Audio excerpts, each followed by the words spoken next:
Yeah. Welcome. Hi. Welcome to the Madness Collective. I am Crescent. My co-host is Antoine. Hey, why does the sperm one keep showing up when it? I don't know. Oh my! I'm sorry. It's okay. It's all right. And our guest co-host tonight is Miss Angela Yaru. There was no sperm. Rain.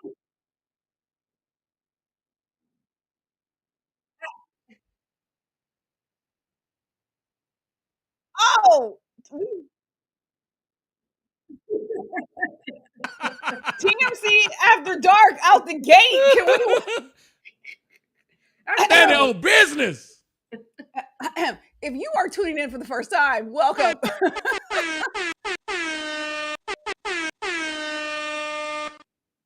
We recap headlines and discuss sperm.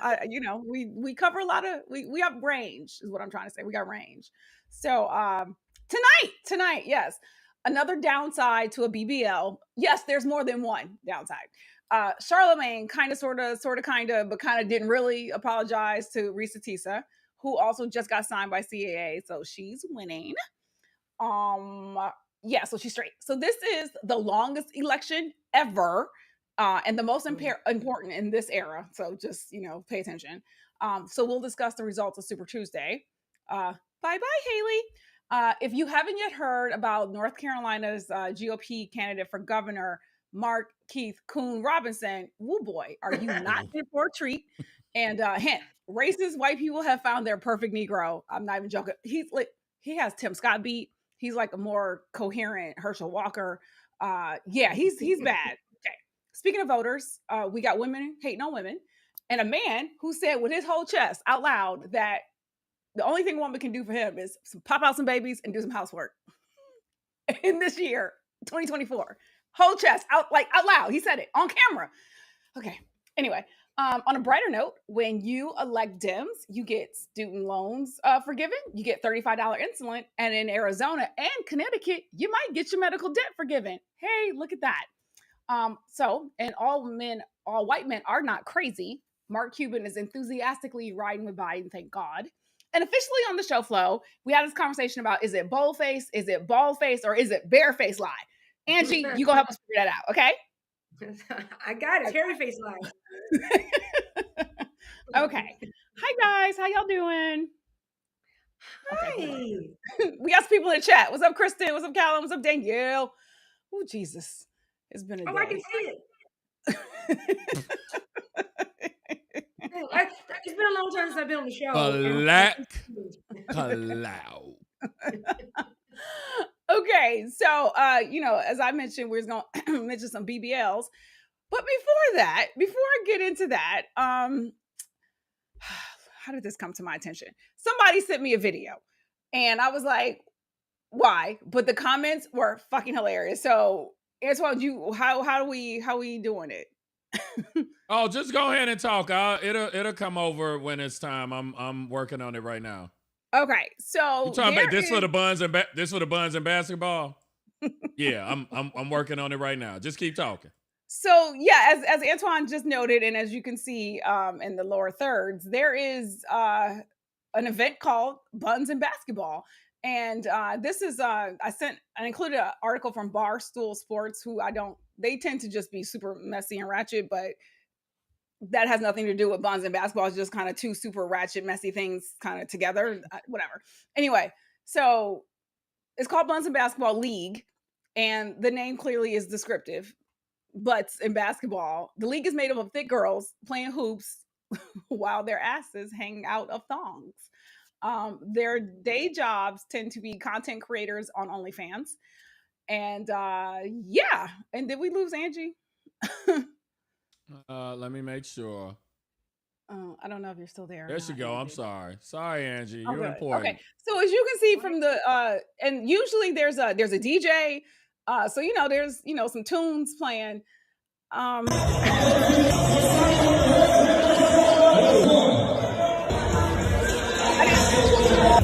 didn't need the real audio. Just the image is enough. The image is more than enough. Yeah.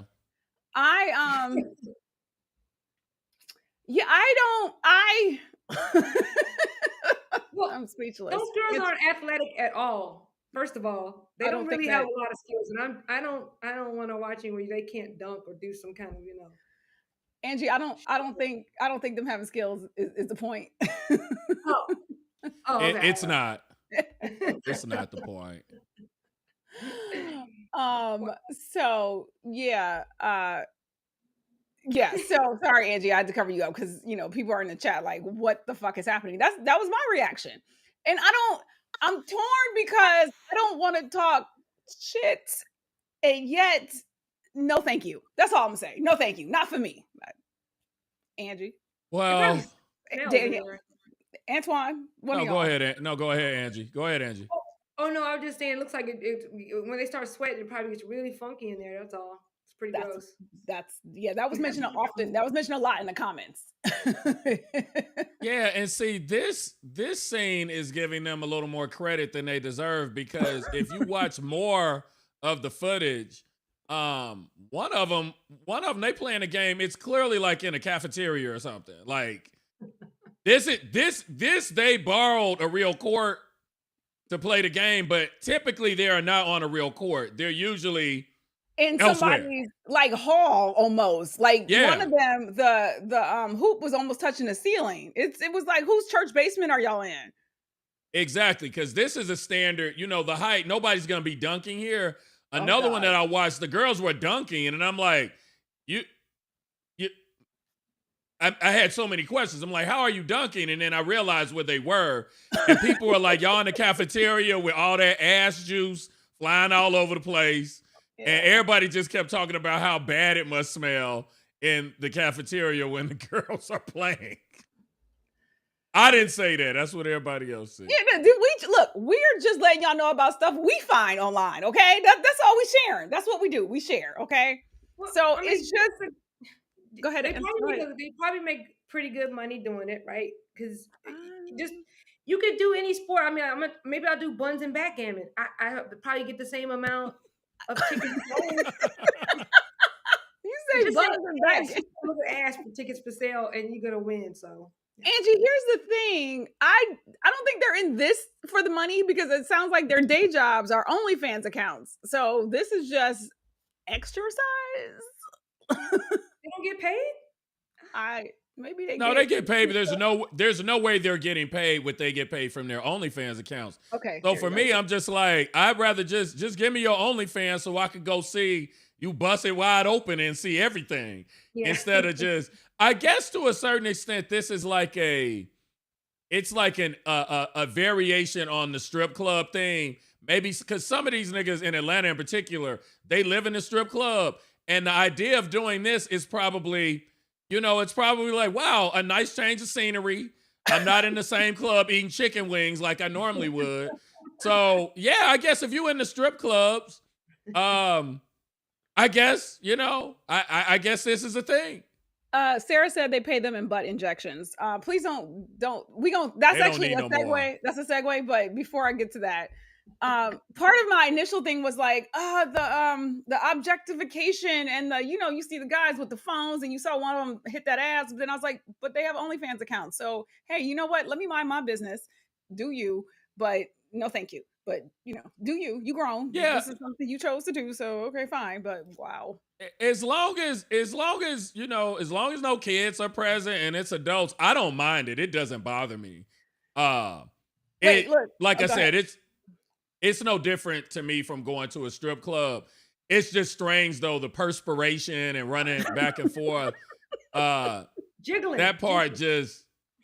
Yeah, and you know what? Again, maybe that's the appeal. You're watching the jiggling. Maybe that's the appeal of watching it. But I don't know. I don't know what to say about this. I'm a homosexual, know. and normally I like watching, titties or whatever. But this isn't doing it for me. It's not working. It's not giving. It's not serving. Nobody's here for it. No, I just was yeah, just wanted to look because I saw it. Y'all had to see it. How about that? Karen did say getting paid to exercise. That's not dumb. Fair point. Fair. good point. Good point. And then as Sarah noted, they paid them in butt injections. So speaking of BBL, Right. So men, so there's an article on the Root. Where am I? Sorry, I'm moving between banners and comments and god damn it. So men on TikTok complain BBLs do be stinking. And women explain why. So again, things that I have not ever had to think about. I promise we're gonna get to Super Tuesday, but we're gonna cover this ratchet shit first, okay? Angie, where you going? Angie, don't disappear. Angie. You got to do the next one. Okay, so if you are not familiar with BBLs, maybe you're not, Brazilian butt lifts. So what we were just watching was a lot of BBLs, a lot. So this guy on TikTok said, yeah, those BBLs be stinking.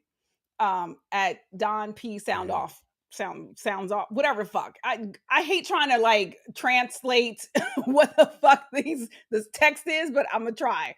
He shared a story about a date he had with a BBL baddie.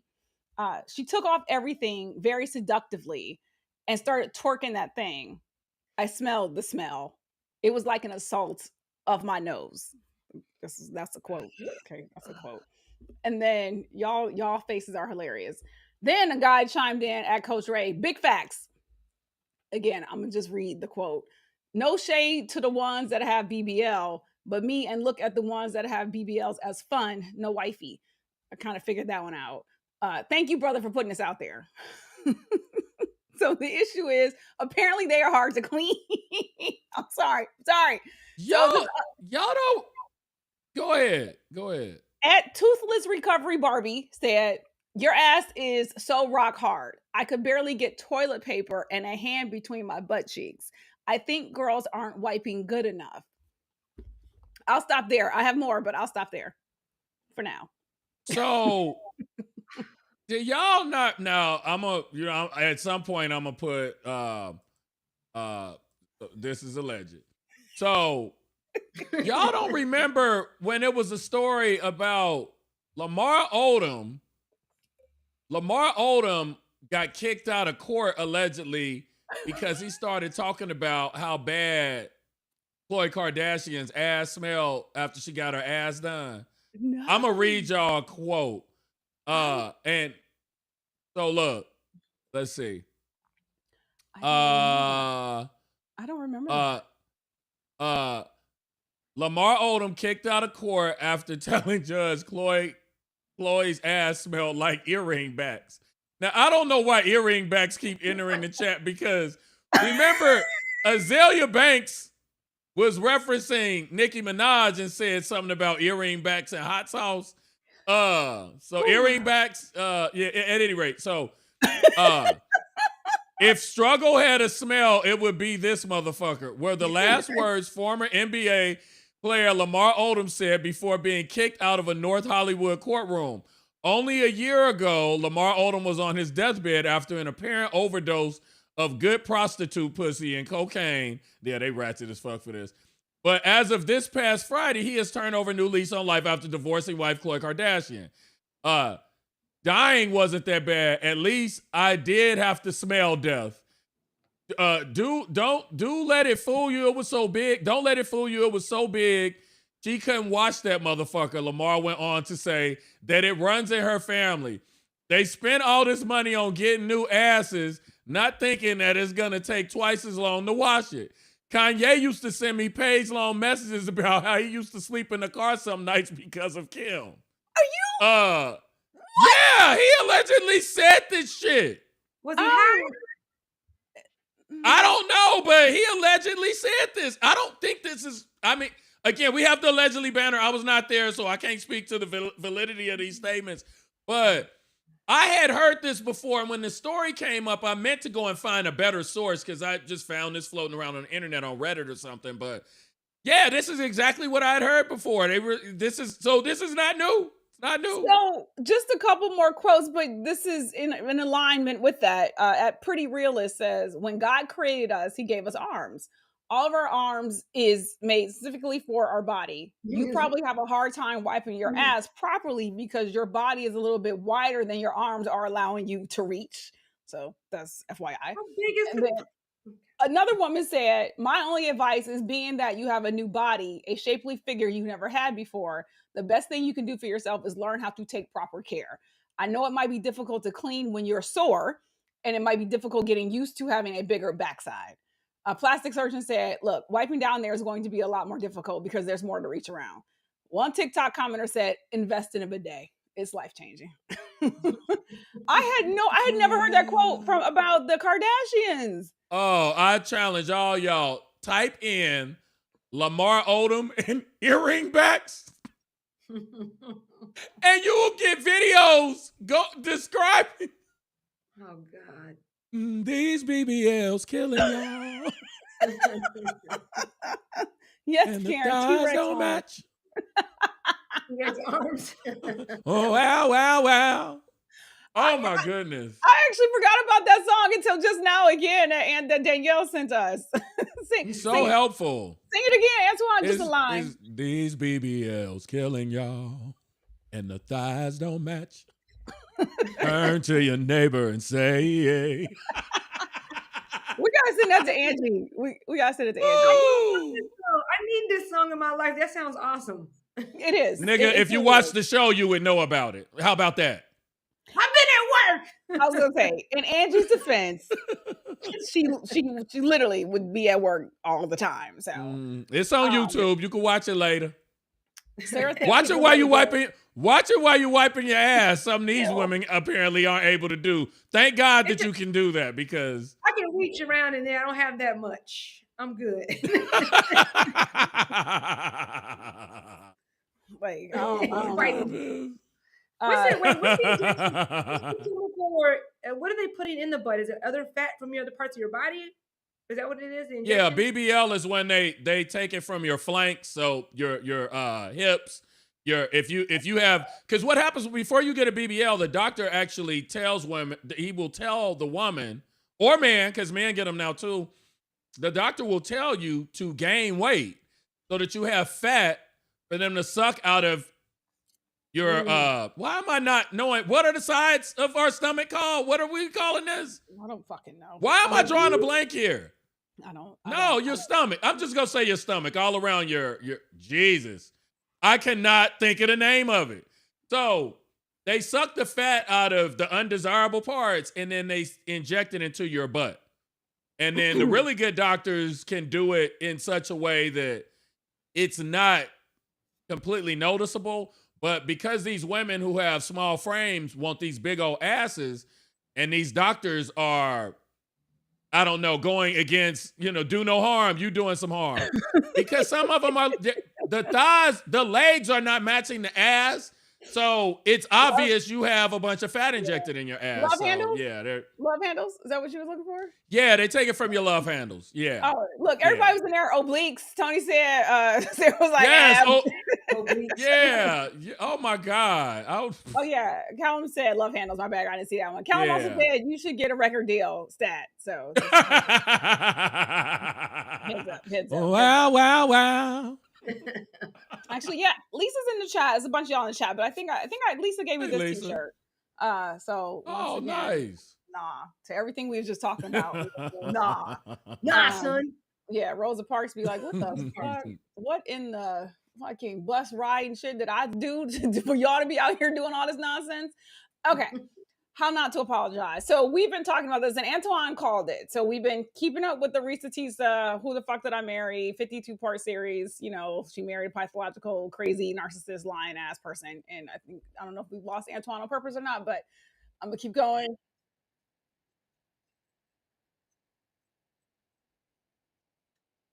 Oh, okay, because I refuse to listen to audio, and I have my reasons. So he apologized for disturbing her peace. Yet he claims that there was nothing wrong with his statement. So I have the quote, but if we're gonna play it, then I'll hold off on reading it. Oh, Jesus Christ. I don't know why I just did that. I'm sorry. Let me go back to y'all. Hold on a sec. I don't know. Tech, y'all know just to roll with us. So okay, the easiest, so I'm gonna just quote, if we get the audio great or not. The easiest way to keep your own peace is to not disturb the peace of others. I disturbed that woman's peace, and that wasn't my intention. So I apologize if my words ever made her feel that way. I hate when people say that. So I apologize if my nigga, you know what you did. But then he says this. It's not an apology, and I hate when people do that. I'm sorry if I offended you in any way. Then he says, but I do have two things to say. Number one, I never said that she don't deserve love because of her size. And I didn't even know she was big. Just told the story, and I said, it sounds like big back behavior. Then I started talking about big back belief. Then he continued. He wasn't done. Suggested that she might need therapy if she can't handle people having opinions about the information she shares. We have to stop bringing this stuff to social media if you don't want people to have an opinion about it. She said she was already insecure about her weight. So why would you come to such a big platform thinking that you're going to be off limits, is what Jess chimed in and said. So this current trio, as far as I'm concerned, trash times 3 in terms of the new iteration of the Breakfast Club. And a couple things. Just again, his not apology, refusing to acknowledge the fucking harm that he caused. And Antoine called it. He was like, typically Charlamagne does address certain things when they are, taken off of the Breakfast Club and people are commenting on them otherwise, right? So she was on Tamron Hall and she said, she didn't actually even say his name, but she was like, a well-known personality called me Big Back. And as I noted, there are people now on TikTok, like with TikTok talking about big back behavior. And like, so her already mortification for being married to a crazy, narcissistic, pathological liar is now exponentially just even more so, because now you got motherfuckers out here calling her big back. And then you threw the ball and then you tried to act like you didn't throw a goddamn ball, Charlamagne. And so it's interesting to me. This is why, in my opinion, Trump has the support that he has. People have no decency. They have no motherfucking shame. They have no motherfucking moral center. Motherfuckers is raised by wolves and they're proud of it. Like there's a refusal to evolve, to grow, to like have some compassion. You can still have jokes. We still got jokes. We always got jokes. This whole trio right here, we stay with some jokes. But you don't have to denigrate people to have those jokes. Right? And so, like I said, I didn't listen to the audio because I'm like, it's bad enough hearing Orange Hitler lie every day.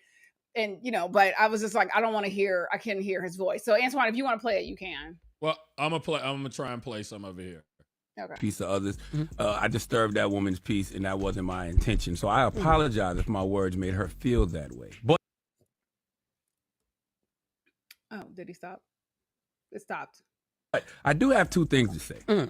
Number one, I never said she don't deserve love because of her size. Right. I didn't even know she was big. Jeff told the story, and I said it sounds like big back behavior, and then I started talking about big back belief. Now, if y'all want to have a conversation about reinforcing negative stereotypes of big backs, I understand. I'm open to it. But acting like I was having a conversation about Reesa Teesa's looks and size, that's not accurate. I was speaking in general terms about big back behavior and big back belief. And I actually said nobody has to be that desperate because there is a man out there for you.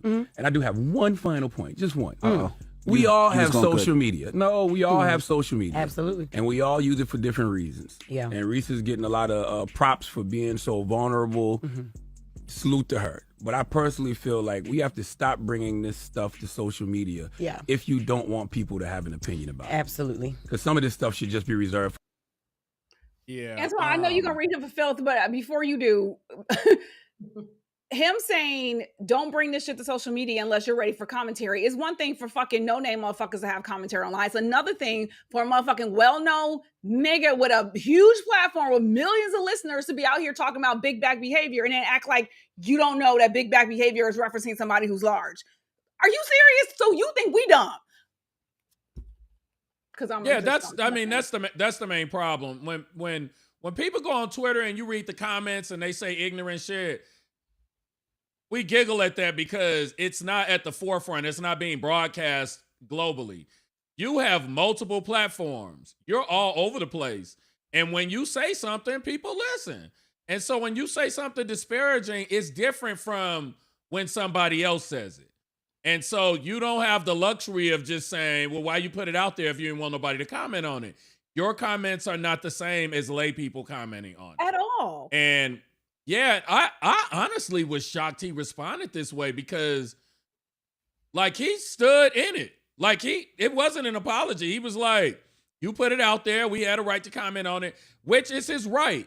But at the same time, when you continue to masquerade as a mental health advocate and you continue to behave this way, I believe he has an organization that is allegedly dedicated to mental health. He does. You can't have it both ways. You can't have it both ways. So which one is it? Do you want to, because also the thing that we have to remember is that what makes him such a confusing entity for some people is that Charlamagne is not a comedian. So he rides the fence. It'll be an episode of The Breakfast Club where he's articulate, he's reading somebody for filth, and nobody's laughing because it's real. So which one is it? We don't know where the comedy ends and where the mental health awareness begins. You're confusing people.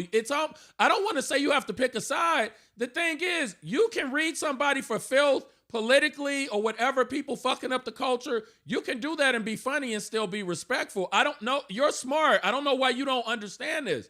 And the other two people in the peanut gallery there, Jess and DJ Envy, I expect this type of shit from them.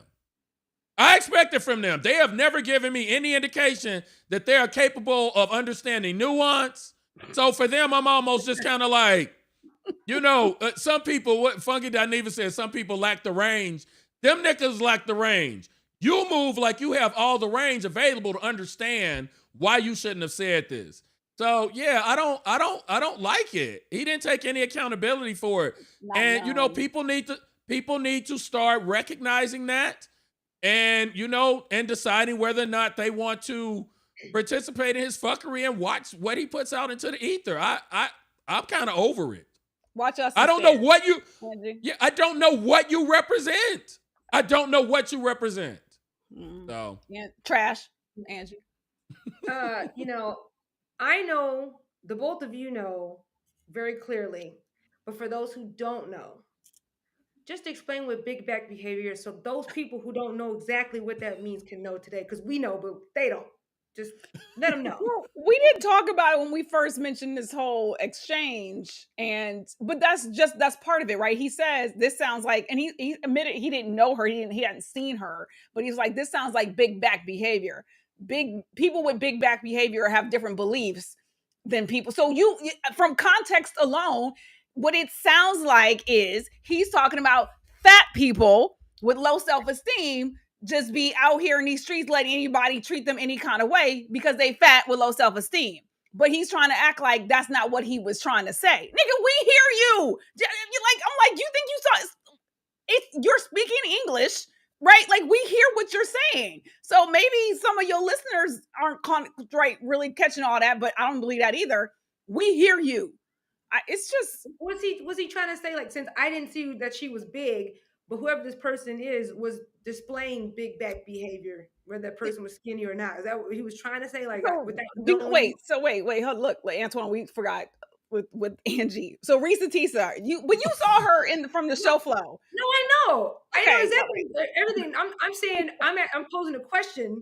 Charlamagne was trying, is he trying to say, like, because I didn't know she was big, whether she was skinny, maybe he's thinking even if she's skinny, she still be behaving like a big back. No. Antoine, that is what he was trying to say. No, you're right, no, Angie. he's trying to say that, but that's bullshit because he made his comment based on Jess Hilarious confirming that she was allegedly a big back. And the one thing that I'm really tired of with him is feigning ignorance whenever someone brings up the biggest fucking story in the universe. I don't know what she looked like. Fuck you, nigga. You knew exactly what the fuck she looked like. You do it every time. You try and act like you don't know what nobody talking about. Why are you doing the show if you don't keep your ear to the fucking streets? She was the biggest name in black media. She done been on Good Morning America, Tamron Hall, and you trying to act like you don't know who the fuck she is. You knew exactly who you was talking about. It's bullshit. But Antoine, even like, let's say he didn't, but that's irresponsible on you as the person that you are having this show for as long as you've had it. To your point, nobody showed you a picture. Like, you just got on the air talking. You just got on the air just running your mouth. You've had this platform for a long time. You have books. You get to go on Joy Reid, right? Like, you travel the world. People know who you are. You get researchers on shows like that. Motherfucker, if we could get a production team, look, Militia, y'all be handling it though. Don't get me wrong, okay? But I'm just saying, like, if we get like a dedicated producer. So irresponsible. And again, I'm going back to your platform. Millions of people are watching. It is just irresponsible. It is morally like decrepit to just say this shit and then act like I don't understand why there's an issue. And if somebody's sensitive, they shouldn't be getting online telling their story. Okay. The sad part about it though is the unfortunate, what's so unfortunate is that the audience that this show serves have the same mindset. And again, that's where the conflict comes when you get on this platform and you know what you've done in the past. I just saw a video of him. It's a fairly old video, but the boys group Mindless Behavior was on the Breakfast Club. And Mindless Behavior is on there. These kids are 13, 14 years old. And all he talked to them about was sex. Are y'all getting ass? Y'all on tour? I forget who they were on tour with. He's like, are y'all sneaking in the dressing room? Are y'all getting hit? Like, it was a bunch of crazy shit he was saying. And DJ Envy was participating. He has a long string of these things. I mean, and don't even get me started on the Lil Mama incident. So, all these apologies are going to show that your behavior is not changing. You keep saying you're changing, and every year you have to continuously apologize for shit like this. You keep moving the same way you've been moving. Yeah. So at this point, it's kind of like, I really wish they would just stand on business and say, we are a ratchet ass show. We don't give a fuck. We're not going to be intellectuals. We go say how the fuck we feel.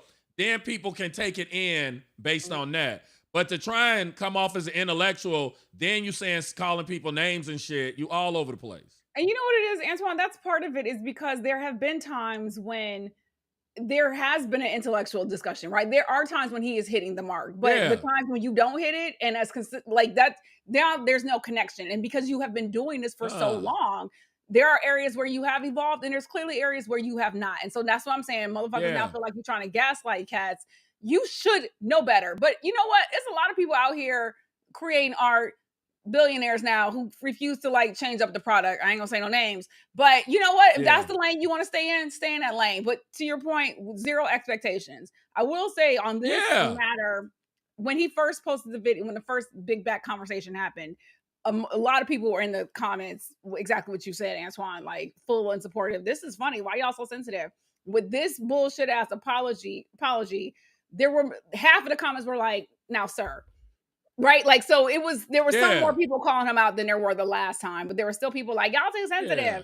But so it was at least somewhat reassuring to see other cats who were like, nah, this ain't it. This is not it. Well, especially after it, I get it to a certain extent, the way the culture is. Yeah. We make fun of each other all the time. If you got more than 10 million in your account, there's gonna be gay rumors about you floating around. So what I think the reason you saw a bit of a change was you have to deal with the aftermath. Meaning, when he said what he said, that was before we saw her reaction on Tamron Hall. If you have half a heart, you would say to yourself, damn, I laughed at that. Maybe that was doing. She clearly is hurt. How could you watch her on Tamron Hall and not have a reaction to that? So I think that's why some people have kind of done a 180, like, it wasn't as funny as I thought it was, and we shouldn't be out here just fucking indiscriminately making fun of what we look like. Yeah, no. Well, but maybe that's just, he's displaying short man behavior. Mini 5'6". There you go. Well, okay, right. See, wait. See, we can't, you know what? Look, because I don't do it, because I like the fire plugs and the spinners. But yeah, people make fun of short people. Like, it's like, I can come back to bite you in the ass too. So I'm just saying, y'all be careful out there. Well, to that point, to Angie's point, is there were people in the comments who were like, oh, so it's okay to talk about, like if you put it out there, it's okay to talk about it, right? So people are digging up shit, as Antoine, what you mentioned about mindless behavior, like cats were pulling up a bunch of stuff that I'm sure he would prefer people move on from. But sir, your background ain't clean, player. So if it's cool to just keep things in circulation, Okay, bet. Goose gander. Okay, let's do it. Yeah. Brandy was on the Breakfast Club and Charlamagne kept saying, what that mouth do? And I'm just like, it's Brandy, nigga. You don't talk to her like that. Like, Brandy, it seemed like Brandy didn't even know what he was talking about. Like, it was just odd. And obviously, he doesn't seem to move like that now, but when these comments come out, it's like, you do still move like that sometimes. You know? You really do. But that's also why Baby was about to put them paws on him. Because everybody sitting in them seats ain't gonna just be like, oh, we just rolling with these jokes. Nah, B. Nah, we know. No. So sorry. What'd you say, Angie? You fuck with the wrong one. Wrong time. Okay, look, fuck around. Find out. Okay. So sorry, y'all. We will move on because I could continue to, but I'm not. We're gonna keep moving. Because Reesa Teesa is winning. She has been signed by CAA. So her video garnered more than 400, well, the series garnered more than 400 million impressions in less than 3 weeks. And all this started by responding to a question, which was, what's the fucked up thing that your ex did to you? Part 1 of her series had 39 million views by itself. And she did say that. She said it was actually hard to do the entire series. You're putting yourself out there in a very vulnerable way. I already knew the story was not going to always make me look good at all, but I also felt like the story was bigger than me in a way. In other words, it was worth some embarrassment, right? But it was cathartic, and it was also very emotional and very hard at times. She said she's received multiple DMs from strangers who want to dish about their bad relationships. Girl, let me DM you because, I got a couple stories. She said there are a lot of people who are really not sure who the heck they are with. She said they're afraid to look deeper. So, she went to Kennesaw State University with a bachelor's in criminal justice. She currently works in law enforcement in ATL. So she says she's excited to join the CAA family. Yeah. I didn't know that part. Something interesting that I learned is that when you're on one of these platforms and you blow up that fast, you don't make any money off of it. Yeah. Because on YouTube, you have to be a YouTube partner in order to monetize your videos. And when that's a whole process, and they usually don't pay you retroactively. So a bunch of people were complaining initially. They were like, yeah, she strung the series out to try and get more money out of it. And she was like, I didn't make any money off of this. Yeah. Because I wasn't part of whatever their monetization is on TikTok. So. And other people who retold the story on YouTube made money. Like other people made money, of course. Good checks. Yeah, because their channels were monetized already. Yep. Go ahead, Andrew. So I'm happy for her being signed or whatever, what that means. Maybe she can make money off of it. What exactly is CA signing her for? Is this, like, in my opinion, it's going to be like, oh, they're going to want to do a Lifetime movie, or they want to do some kind of series like they did. What's the other girl that had that? That she had. Oh, Twitter. Yeah, the one where she was in Florida. We covered it on the show. What was her name? I can't remember. That's how it started or something. It was on Twitter. It was a Twitter series. Yeah. I actually watched the movie for the first time the other night. It was really funny. Coleman Domingo, damn, he's so good. But anyway, so I'm wondering, like, is that what they're gonna do? Because she's not an actor or a writer. At least we don't know of. But but in this era, cats are getting signed off of their content, and so she's a good storyteller. Look, I mean, clearly the numbers don't lie, right? So she had people captivated, spending 500 hours. How much time? 500 500 minutes. Yeah, I was like 500 hours seemed like a lot. I was like, that's a lot, but yeah, 500 minutes, which is still a lot. Like watching her story, listening to her story. So she clearly has some storytelling skills. So, as far as what they end up doing with the content is, they might be a Lifetime movie, might be a podcast. I don't know. Go ahead, Antoine. I don't even think that's what it is. I shouldn't say I don't know. What I think what they do in these situations is when somebody gets that much attention, they pull you in and they figure out what they can do with what's happening. So she could be a voiceover actress. She might be an actual actress. She could do a talk show. She could do something. She could do a show on Twitter. TikTok might want to work with her to do a thing where she interviews people who have had similar experiences. So I think that's what's happening. They're going to figure out how to parlay this into something for her, since people are drawn to her and her stories. So I'm sure this ain't the last we've seen of her. No, but also there might be a Netflix series. Like they've already casted. Look, Twitter, social media's already casted. They've identified people to play her, identified people to play that Legion line ass dude. He might get a spinoff because he out here talking too. Would you say he was giving relationship advice, Antoine? Oh yeah. Dry, just skin was dry and just lips chapped. I need to watch that. I didn't know. Send me that. Oh yeah. Antoine told me I didn't see that. I couldn't. I was like, no, thank you. Oh, it was bad. People were dragged. I mean, he had like I said, he's got he had some sort of skin condition, so he had all these dry spots on his beard, and I'm like, moisturize before you go on camera, nigga. That's not a good look. Well, narcissism. Hey, narcissism dries you out. Sorry, Angie. Yeah, exactly. Maybe she'll. I mean, something good come out of this. I mean, I'm pretty sure there's a lot of actors out there like, man, F that, man. I've been working hard in Hollywood, and the CIA don't want to sign me. There's a few people, but this has been happening though in this era. This is. I mean, that's how Just Hilarious came up, was from Instagram. So, they're not taking.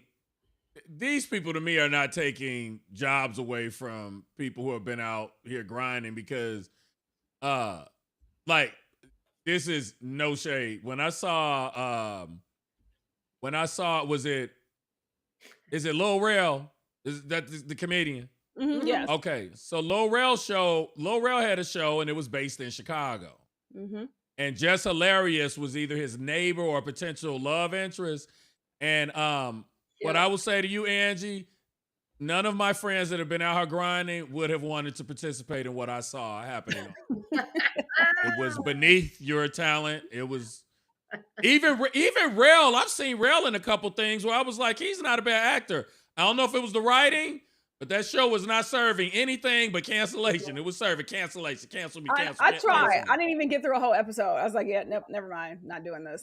No. Yeah. And some people and again, no shade to the people, because we all know good people, good actors are sometimes, encapsulated in a bubble of just fuckery. Because even when I watched Keenan's show, when it was on there, I was like, and we've had one of our friends, Nefertari was on the show, I think, on Keenan's show.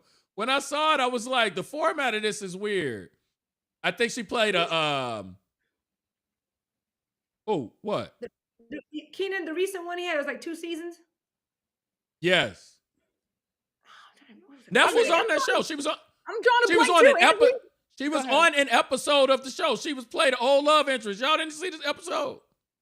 I am drawing a whole blank. I'm trying to remember. I know she's on The Neighborhood right now as a love interest, but yeah. No, Neff was on Keenan's show as an old love interest on an episode. Yeah, SNL Keenan. You know what? It was almost. Y'all thought I was talking about a different Keenan? First of all, that's what the struggle was. I was like, which Keenan struggle? Oh, no. But you know what? It was a little sitcom-y. That because the cast was great. The cast was great. That was the problem. Was it felt like I'm trying to think. It felt almost like watching an episode of Different Strokes. And in the right context, for nostalgia's sake, watching an episode of Different Strokes, you go laugh at it. But when I saw his show, I was just like, this is too clean, even for network. Like, it's just not. So I say this because I think Keenan is very talented. I don't judge Keenan based on what I saw on his show. Yeah. Yeah. No, fair. Yeah, because Keenan on SNL is still stellar. He always delivers.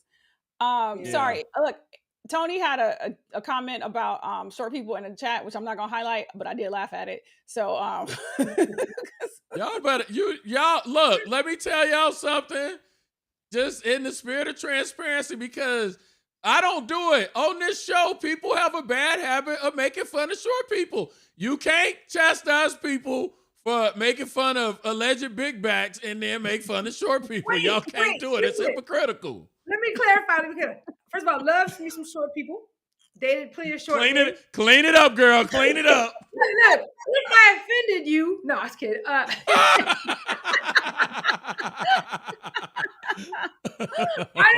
was only saying that because it's disrespectful to short people to call you. Charlamagne, he sucks, and so I don't want to put him in that category. But it was just me just spitting back at him for being an asshole. But trust me, short people are wonderful. Well, and again, as we talk, exactly, Angie, and as we are saying, you shouldn't be making fun of people definitely for like certain physical characteristics, but I said something, kind of extra loose about Killer Mike, but he had it coming. He deserved that. So whatever. Just also, I'm gonna highlight a different comment from Tony. He said Jonathan Majors as Legion. That is hilarious. That's perfect. Perfect. He already ashy. Oh, y'all, y'all are terrible. Oh man. Oh God, I can't find that tweet. Somebody said that Jonathan Majors dresses like Jim Crow is still going on. Didn't I send y'all that? Oh, y'all, I did see that one. Sorry. Okay, sorry. Oh, Ooh, my speaking goodness. of Ashley, we're gonna talk about this Mark Robinson dude, but before that, Super Tuesday. Okay, here's the political component. Oh, Jesus. Okay, a couple things. So clearly, Biden did well, as did Trump. Boo, but whatever. A couple things to note in terms of percentages is so Biden got over 80% of the vote in all but 2 states. So literally, and that's again in terms of turnout. It's really it's a good. Primary. Yeah, it is good, but polls. But so yeah, just again, I want to reiterate, he got over 80% of the vote. That means people got up off of their sofas for a primary. He's the candidate. There's no confusing that. Dean wasn't going no damn where. Marianne wasn't going no goddamn where. I don't know if Jill Stein came out from under a rock again to try and put her name on a ballot. What'd you say? I didn't even hear about these people. I was like, who are these people? I don't exactly. They're fucking relevant, right? So no. So Biden got over 80% of the vote in all but 2 states. And there were 14, Democrats had 14 primaries. And then there was a caucus in American Samoa. And some venture capitalist dude won that because when you can just spend all the money you want to spend, sure, whatever, okay? So with regard to Trump, so Republicans had 13 primaries and they had two of the states held caucuses. So Trump did not get over 80% in 3 of those states.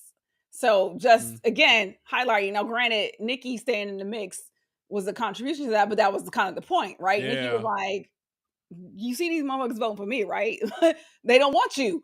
And a lot of people who were interviewed afterwards said, because they were like, okay, if Nikki's not in it anymore, what's she gonna do? And there were people who were like, because I'm not trying to vote for Trump. So and Nikki would not get her endorsement either. That's unusual because the party usually forces them to do it. But I guess in this case, since there's nobody else, they don't have to force her to do that. So no, and also so about that, she signed a pledge, as all of them did at the very start of all this, that said they're going to support whomever becomes the nominee, and she did sign it. But the last couple of weeks, she said she basically went back on that. She was like, whatever, I don't give a fuck. I'm not right now committed to endorsing him. Yeah. Good. So and then, as Antoine noted, because that happened this morning, her dropping out officially. She didn't do it last night. So, but before that, so Liz Cheney today was like, this is what she said: the GOP has chosen. They will nominate a man who attempted to overturn an election and seize power. We have 8 months to save our republic and ensure Donald Trump is never anywhere near the Oval Office again. Okay. But she did not go out and say, I'm going to vote for Biden, right? That statement is all that she said. Right. One, two, there's a former Trump voter he voted for Trump in the last 2 elections. But he did say, he's like, I wrote him off after January 6th. And so he said he read Cheney's book and he was like, that really opened his eyes and and Nicole Wallace had him on. And again, she was like, okay, so if you down with what she said, we need to make sure this man doesn't go back in office. What does that mean? Yeah. Right. And you can see him kind of him in the heart. I'm like, yo, what the fuck is wrong with y'all? If you stopping him from going back in office, that means you got to vote for Biden. Okay, you know what? It's the same thing they did. It's the same thing they did with the IVF stuff. Getting on stage saying, I support IVF. It's like, okay, then if you support it, then you have to denounce the thing about the eggs being people. Yeah. And they refuse to say it. So it's meaningless if you say the one thing without the other one. Mm-hmm. I'm going to say it holds no weight. In this instance, I'm like, okay, you know what? If you just can't publicly say it, which I need you to do that because it's going to help other people. But when you get your ass in that booth and you hit the right lever, okay, fine. But I'm like, y'all out here publicly saying we got to stop him, but you stopping yourself from saying how we can stop him. So to Nikki, I don't know what that's supposed to mean. All right, right. So here's Nikki's statement. So she dropped out this morning and she said, "It is now up to Donald Trump to earn the votes." I can't even say this without laughing. Sorry. "It is now up to Donald Trump to earn the votes of those in our party and beyond who did not support him. And I hope he does that, girl. At its best, politics is about bringing people into your cause, not turning them away.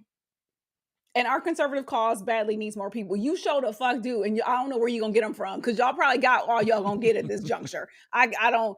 Yeah. Although the way y'all keep trying to shortchange public education, maybe you'll get more, okay? And making people have babies. Anyway, sorry. So here's another thing. Following her speech, Trump's campaign lied and said she endorsed his candidacy. Yeah, that was crazy. Wait, what? Her campaign said it? His campaign sent out emails. A fundraising campaign was like, she endorsed his. No, she did not. You motherfuckers is lying. Oh, Jesus. So, but they must be, maybe they're basing that. They were basing that on her pledge to support. Look, thank you, Antoine, for trying to find nomination. Thank you, but he hasn't gotten a nomination yet either, though. He's not officially the nominee yet. So no, he is not. But also, but again, she said he was unfit repeatedly. Right? She said, and then also she said he not only should not win, she said he cannot win. She even said, she's like, the nation cannot survive another 4 years of the chaos that surrounds him. That's a quote from her. He talks shit about her husband. Is Nikki about to do some? Do you know how crazy it would be if Nikki Haley supported Biden? That would be fucking bananas. That would be bananas if that happens. That would be significant, because those old Republicans right now, they're kind of like, damn, we didn't. Man, that would be wild if that shit goes down.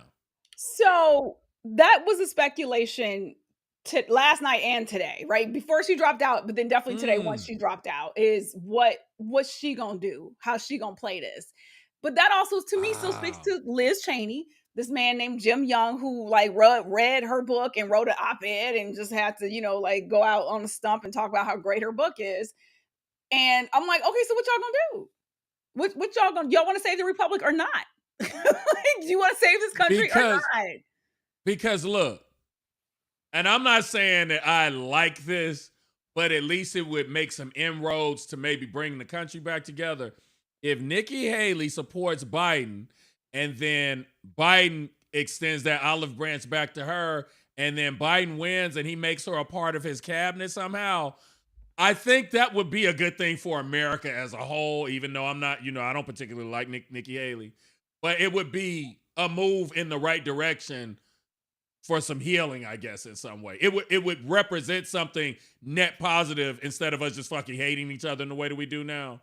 That would be interesting if that shit went down. So, sorry, I want to note a quote. So Biden's quote today, Biden said, look, Donald Trump made it clear he doesn't want Nikki Haley supporters. I want to be clear. There is a place for them in my campaign, right? Ooh. He said, no. He came out with it. Look, his team. Wow. He said, I know there's a lot we won't agree on, but on the fundamental issues of preserving American democracy, on standing up for the rule of law, stand on business, on treating each other with decency and dignity and respect, on preserving NATO and standing up to America's adversaries, I hope and believe we can find common ground. Okay? That's a grown-up, right? That's a leader. Wow. That's a leader. That's a statement from a leader. So to your point, was she an ambassador once before? I know she was governor, and she was an ambassador. Was she a UN ambassador? It was something international. She was an ambassador. Well, an ambassador is international. Yeah, she was an ambassador in Trump's cabinet. So I forget to what though. At the most, I could be okay with her getting another ambassador role, but I don't need her in the cabinet. No. Yeah. No. I mean, it would be the most. Most people are saying this is a very boring election this year, but I mean, that would bring a lot of excitement to it if she did turn around and support. Oh yeah, fucking upend everything. Man, you know what? I'm smarter than I thought it was. She was an ambassador to the United Nations. So yeah. She was. Sorry. So just also the last thing I want to mention about Nikki is. Danielle, what is wrong with you? Hey, real quick, Crescent. I just made a new banner. So based on The shit you hearing right now ain't necessarily the views of all the hosts. Definitely don't hold us accountable for any of these ratchet ass comments. But we love our There militia. you go. We love our There militia. you go. So to be clear, Yes. what Danielle has said was Nikki pussy popped all around that endorsement.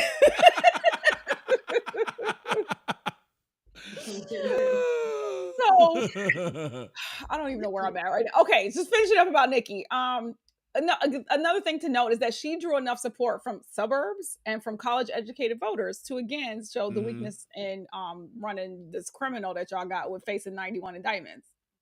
And also, just quickly about these polls, who are y'all polling? What numbers are y'all calling? Okay, because if you calling landlines, you ain't getting Gen X and down. You are not. We don't have landlines. There might be like one or two. Gladys, my mama got a landline, and I tell her don't answer that phone, but she don't be listening to me. Yeah. But like, I don't have one. Yeah. So if you're not calling, and know. granted, I'll get text messages, but it's not like a hey, who you voting for? Because if you send me a text that says that, nigga, I'm gonna type Biden so goddamn fast, my phone might set on fire. So I don't know who y'all polling. I'm really not. I'm confused about that. I know they do. I've wondered about that for years. How the fuck do they conduct these polls? Where are they getting this data from? I do not understand. It's not landline. It can't be that. No, there's some. Well, are the polls? Some of them are. Is it perhaps a paper? Maybe it's a paper poll. Maybe they're not physically talking to people. It's maybe more. That's it. I feel like when they get people coming out of like voting, those make a little bit more sense because you're catching people like in real time, right? Yeah. But a lot of times when you get these, was it Quinnipiac and like some of these other like sort of more well-known polls, I'm like, yeah, but sometimes they'll tell you like, oh, we called 1,000 people. Who? Where? Was any of them black? Like, were they like who did you call? I just want to know. If I don't know you, I ain't answering that goddamn call. I don't know who you are. At all. So sorry, Bev is in chat. Hey Bev. Bev says she tuned in right on time. You got to catch the top of the show though, Bev. Okay. Oh, hey, real quick. So I did vote. It was a close call though. I see your sticker. So Sunday I drove for 16 hours, not consecutively, but so whenever I have a day like that, the couple days after that are just weird. My sleep pattern is off and everything. So Tuesday, I took a nap and I woke up and I was supposed to hang out with my mom. So I called her. I was like, hey, you still up for hanging out? She was like, yeah, come on over. So I got up to put my clothes on and I looked on my table and I saw my ballot was there. I said, oh, fuck. So I was like, oh, I'll drop it off after I leave my mother's house. Because I knew I was only going to be there a couple hours. And then I said, wait a minute. I'm like, can I drop it off before midnight or is it earlier than that? So it went on. It's like 8 p.m. Nigga, I dropped it off at 10 minutes to 8. And one thing I will say, so I am not a Democrat. I mean, I lean, I'm a liberal, but I am not a registered Democrat. I refuse. So I had a bit of a rude awakening. Yeah, I had a bit of a rude awakening because my ballot, I guess they had been letting me do this up until recently. They said I have to notify them in order to be able to pick a candidate for the primary. So I needed a different ballot to do that. Obviously, it was too late for that. So, so I was not able to pick a person for the primary, which, not that big of a deal in my book. I knew Biden was gonna get it, but but that's not an excuse for people not to do it. Still fucking do it. Still do it. But one thing that was disparaging to me, even though I'm not a registered Democrat, I tend to vote Democratic. So I went for my cheat sheet because it was last minute. And do you know, I tried to find a cheat sheet for the state measures and it was fucking the most confusing rabbit hole that I could possibly have. The progressive list. That's where I start. That's where I go. Cause they have, they give you a candidate for everything. I typed in Super Tuesday, Democratic, California cheat sheet, Democratic Party endorsement. When I found the one that had the endorsements, it took a while. And look, I'm smart and technically fucking efficient. It took a while for me to find all this shit, and I'm just like, this is crazy. Y'all don't just have. I went to their website. Just it should have had everything right there, and it didn't. Yeah. So yeah, that made me unhappy. But the progressives. If I forgot what the list is called, but if you type in everything you typed in and add progressives, then you'll get a list. And again, I just use it as a guide because But look, if you don't live in California, we have measures and we got mad judges. And I'm like, I don't know who any of these motherfucking people are. I don't have time to like go into all this, but the list that I found, it gives you a link to their bios. You know what I'm saying? They'll tell you who they say you should vote for and why. And then, it's helpful because it's a lot.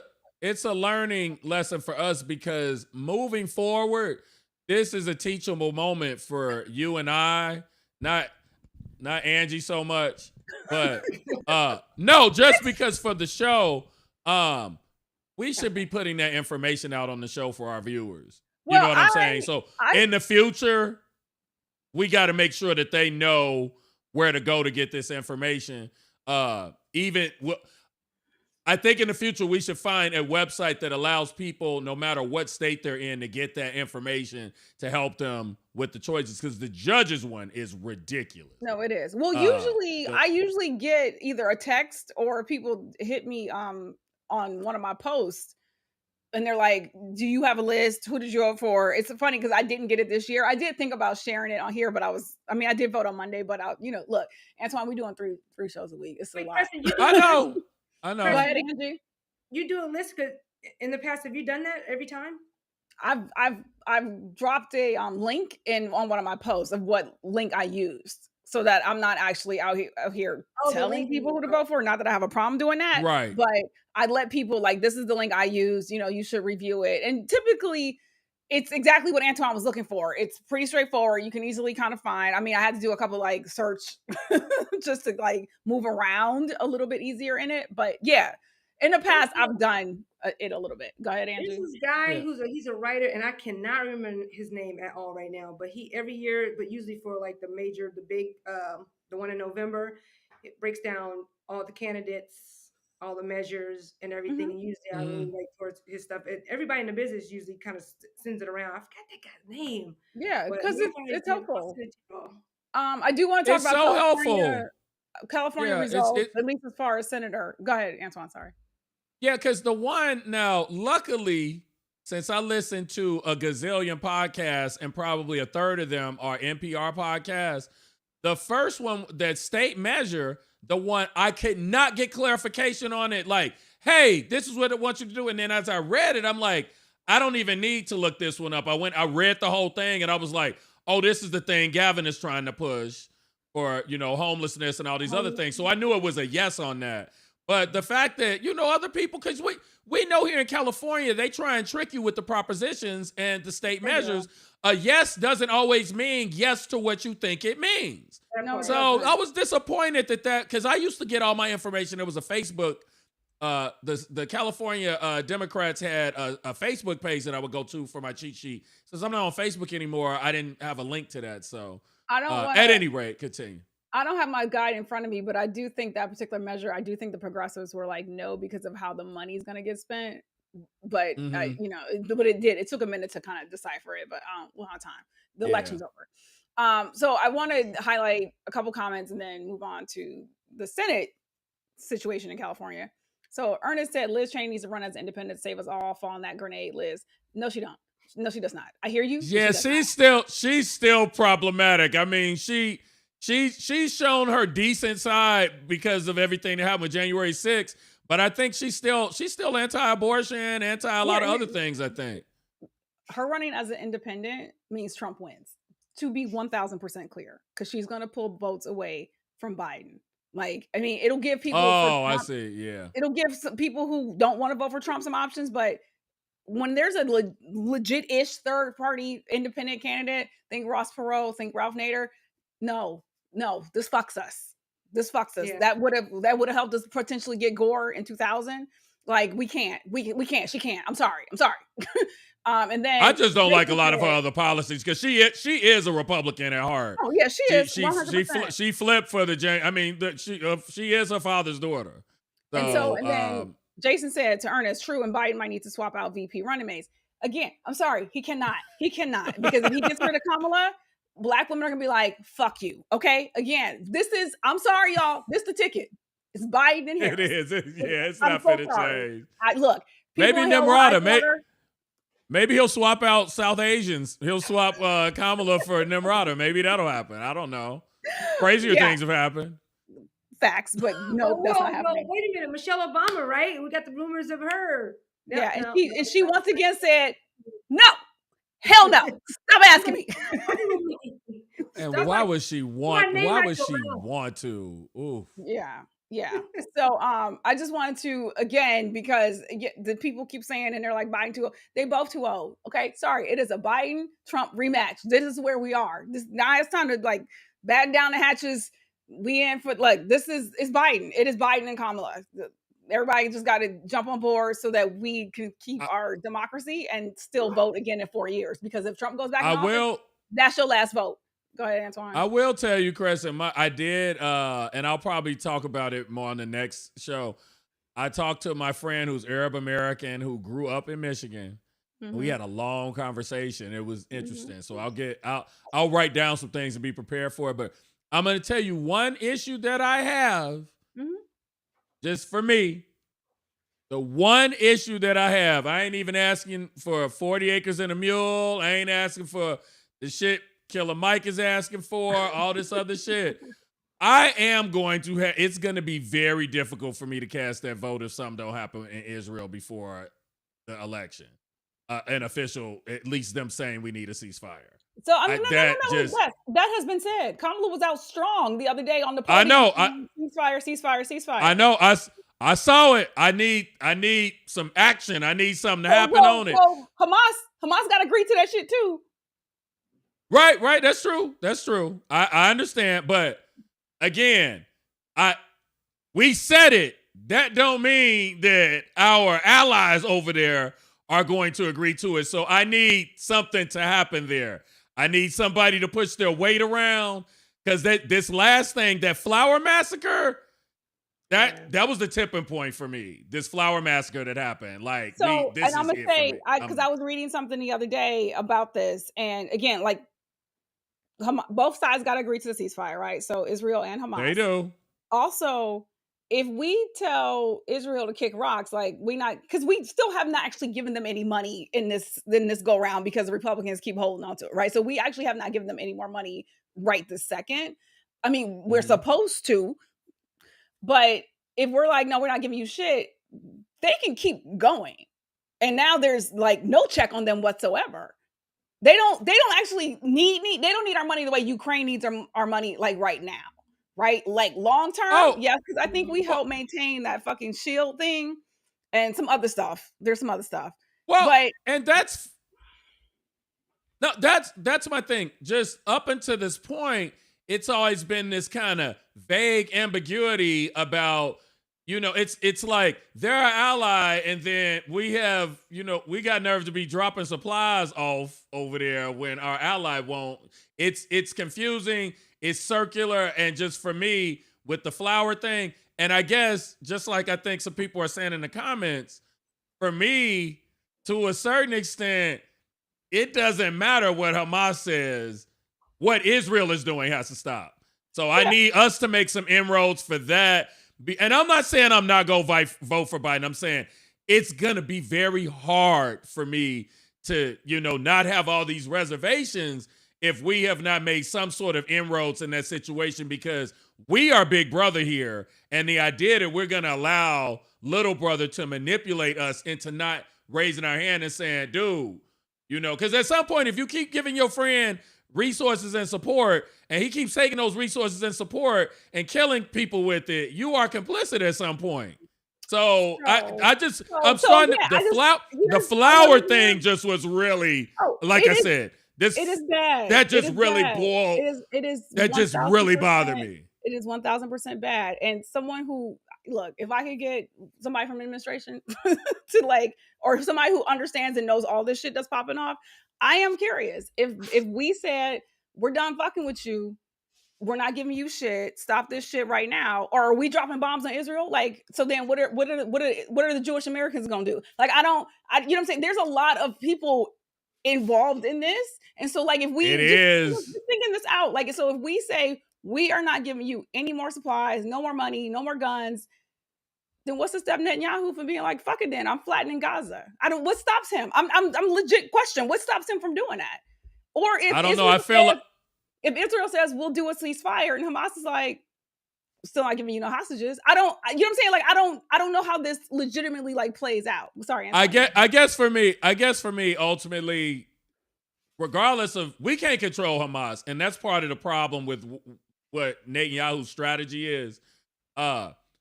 We, being who we are and the relationship we have with Israel, we should have some say-so about what Netanyahu is doing in Gaza. And we seemingly have not exercised that upper hand that we clearly have. And that is the thing for me. At least I need to see that we are exercising that upper. Antoine, what's our that's my name? I guess that's my State Department dude, starts with a B. I'm drawing a blank. That motherfucker been over there routinely. Like they are there. They are like, look, what you doing, player? This is not a good look. You need to stop. The conversations are happening. They are. And like I said, Kamala was out here on the stoop like, we need a ceasefire. It's just too many. It's too much conversation. It's not like we're not doing anything. Right. I know we're not doing anything, but I guess what I'm saying is, at this point, if you have, Arab Americans have been telling you, we'll support you, but y'all got to stop what's going on over there. And then we keep talking. And in the meantime, people are getting killed while they're trying to get flour because they're starving. Yeah. At some point, the talk is going to have to, if you keep talking to this motherfucker and he's not listening and he continues to kill innocent people, we have to take a step in another direction. So I haven't seen that step yet. And all I'm saying is, I'm going to need to see that step in order to not have a lot of guilt about giving that vote over. I guess so. That's what I'm trying. Couple things. If Trump goes back in office, that's your last vote. That's everybody's last vote. Okay, just to be clear, that is everyone's last vote. And I've said this before. It's not hyperbole. He has told y'all what he's gonna do. And again, if not only is that your last vote, it's a wrap for Gaza. It is a wrap for Palestine. Period. Done. Yeah. Done. He's already said that. Like, he gonna tell Netanyahu, hey, handle that. Take it all. Like, it's over. It is over. So that, y'all can say what y'all want in the chat. That is 1000% accurate. If Trump goes back in the White House, we're done here. We're done. Yeah. America's done. We just need to stop pussyfooting and bullshitting around the subject and just come out with a strong statement of, we do not support this. Like you said, we are the big brother. We can. I agree. Whether or not, you're right, Crescent. He is not going to listen. He's going to do what he wants to do, because that's what he wanted to do in the first place, was to eradicate all of the Muslims there. That is the whole point. Take the land, right? And this is the opportunity to do so. But if we come out with a strong stance on it, maybe even try to do something about it, which I understand there's politics involved in that, then you know, we'd be on the right side of history. Because I mean, think about how the Holocaust happened. People sat around and did nothing while people were murdered. People knew about the age of information, and people see it more than back then. And we still do nothing about that. We learn nothing. Yeah, a statement alone would carry so much weight to me. And like you said, I love you, pussyfooting. We need to use that word more. This idea, there, when you hear them speak about our relationship, it's like it's all rosy and just, it's like, no, dude, our relationship with them is fucked up right now, because this is not how we move. So we'll see what happens, but people are dying while we're saying what happens. I'm glad you brought up the Holocaust, because if Trump goes back in office, concentration camps and motherfuckers getting deported. So, in terms of like where we are, like in terms of what's happened in history and things that repeat themselves, fascism very much so on the rise. There are Trump voters who are like, I want a strong man. I want that. I want a dictator. They're saying it with their whole chest. Yeah. They're cool with that. So I want to read Kamala's statement, and then we're going to move on. And I'm quoting Kamala, given the immense scale of suffering in Gaza, there must be an immediate ceasefire for at least the next 6 weeks. This is what is currently on the table. What we're seeing every day in Gaza is devastating. We have seen reports of families eating leaves and animal feed, children dying from malnutrition and dehydration. Too many innocent Palestinians have been killed. She called the situation in Gaza inhumane and a humanitarian, Lord Jesus, a humanitarian catastrophe. Yes, and our common humanity compels us to act. She demanded the Israeli government do more to facilitate the flow of significantly more aid. No excuses. They must open new border crossings and not impose any unnecessary restrictions on the delivery of aid. They must ensure humanitarian convoys are not targeted and restore basic services in order so so people in Gaza can have more food, water, and fuel to reach those in need. I just wish Biden had said it. And I know that might be saying petty, but that to me is not as strong of a statement as Biden saying it. That's what I mean about them. The pussyfooting, it's like they know the impact. It means so much more if Biden says it. So it was odd to me that they had Kamala say it. It's not. It's strategy. It's strategy so that it's your VP who clearly is speaking for this. She didn't get out there without Biden's fucking signing off on that. But we know it's not the same thing. People don't view the vice president the same as the president. Yeah. They don't, but when somebody's 81 and could die, it's strategy. You use your second in command to deliver certain statements because you're right. Coming from him, it's going to read different from Netanyahu. It's not clear how he's going to receive it with Biden saying it. I know how American populists will feel like about it, given how we all feel about what's happening. Yeah. It's a lot of play. I do give him credit for starting to move in the right direction. This Kamala's statement is easing my mind to a certain extent. And it was funny because right before she made that statement, I started changing my perspective on things. And then she made the statement. And even though me saying what I'm saying, I'm confident they're going to do something. And then she did that. She said that. So I'm confident they're going to do something, but I need something to happen. So I have a positive outlook. And also, I'm not going to forget that we had 3 Black soldiers who were killed in the Red Sea fucking around with this situation. So we are invested. So Adam Schiff is going to be our Democratic Senate candidate against the Republican. Katie Porter felt some kind of way about it. Sorry, girl. I just honestly wish you hadn't run for Senate. I wish you had stayed running for Congress, but you did what you felt like you needed to do. So that's why it was very important. That was the most important. When I found out I couldn't vote for the presidential nominee, my ballot was dropped off for Adam Schiff. That was the most important. That was the most important reason for me making sure I dropped my ballot off. So yeah. There's a runoff, right? Is it runoff between him and the Republican dude? Steve something. He played for the Dodgers. I think he won a World Series. He's apparently very well known in certain circles. What'd you say, Angie? Steve Garvey, right? That sounds right. Yeah. It's Garvey. It's Garvey. Yeah. It is. There you go. So yeah, it's gonna be Adam. There was some drama, but whatever. It's gonna be Adam. Moving on. Again, voting, but this is in North Carolina. So, Mark, my notes are literally all over the goddamn place. What is this man's name? Coon Jonathan. Mark, yes, Mark Keith Robinson. So he said a couple things. Okay, so he's currently Lieutenant Governor of North Carolina. He's the first Black Lieutenant Governor of North Carolina. He calls school shooting survivors media prostitutes for advocating about gun control policies. He has shared a meme mocking a Harvey Weinstein accuser. He has another meme mocking an actress for wearing whore dresses to protest sexual harassment. He said that the rise, accepting the rise of homosexuality would lead to pedophilia and the end of civilization as we know it. He has talked of arresting transgender people for their bathroom choices.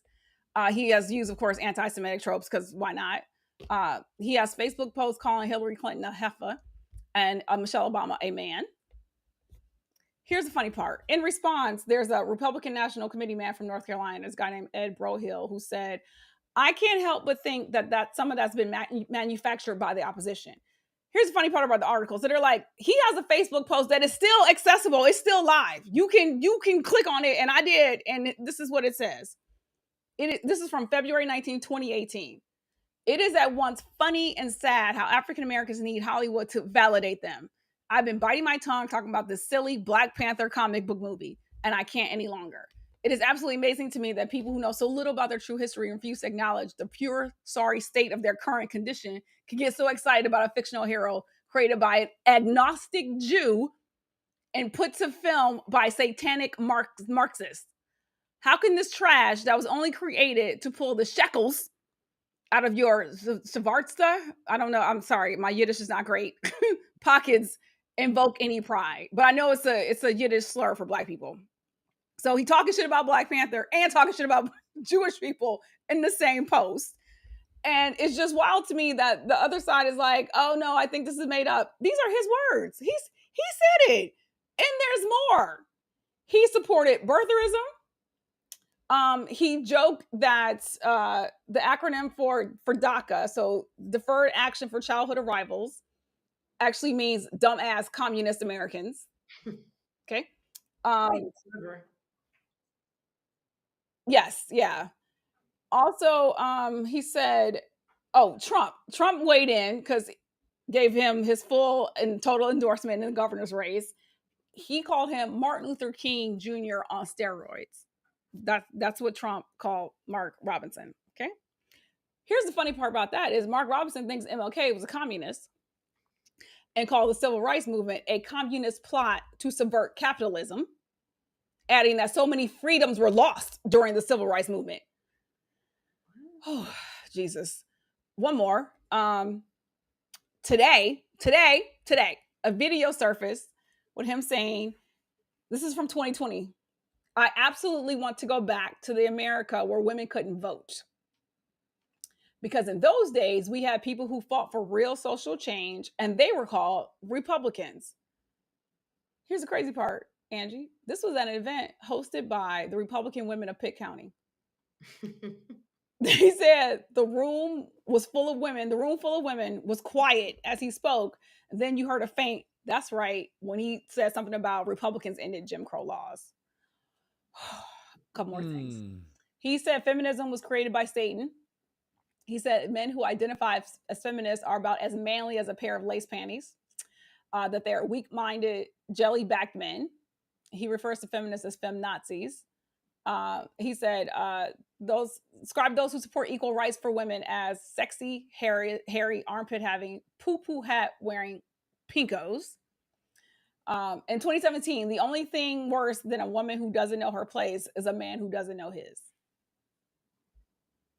He's not even creative with his shit. I mean, the scary part is he's winning. Well, I mean, it's the scary part is that he won the primary. The nomination, he won the primary. So yeah, he's running against the Democrat. I mean, it's done, right? No, it's not, because of all this commentary. So now the Democrat actually has a pretty decent, legit chance. Actually, Josh Stein, I think is his name. No, he could win. The Democrat could win. All this content out here.